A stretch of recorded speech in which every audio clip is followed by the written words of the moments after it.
महालक्ष्मी अष्टकम्। नमस्तेस्तु महामाये श्रीपीठे सुरपूजिते शङ्खचक्रगदाहस्ते महालक्ष्मी नमोऽस्तुते। नमस्ते गरुडारूढे कोलासुरभयङ्करी सर्वपापहरे देवी महालक्ष्मी नमोऽस्तुते। सर्वज्ञे सर्ववरदे सर्वदुष्टभयङ्करी सर्वदुःखहरे देवी महालक्ष्मी नमोऽस्तुते।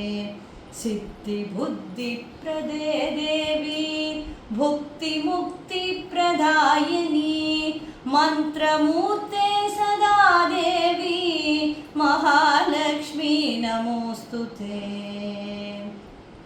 आद्यन्तरहिते देवी आदिशक्ति महेश्वरी योगज्ञे योगसम्भूते महालक्ष्मी नमोऽस्तुते।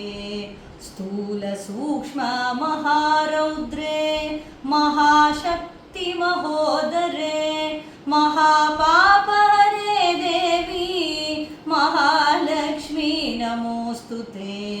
पद्मासनस्थिते देवी परब्रह्मस्वरूपिणी परमेशी जगन्माता महालक्ष्मी नमोऽस्तुते। श्वेतांबरधरे देवी नानालङ्कारभूषिते जगस्थिते जगन्माता महालक्ष्मी नमोऽस्तुते। महालक्ष्मी अष्टकं स्तोत्रं यः पठेत् भक्तिमादरं सर्वसिद्धिमवाप्नोति राज्यं प्राप्नोति सर्वथा। एककाले पठेत् नित्यम् एककाले पठेत् नित्यं महापापविनाशनं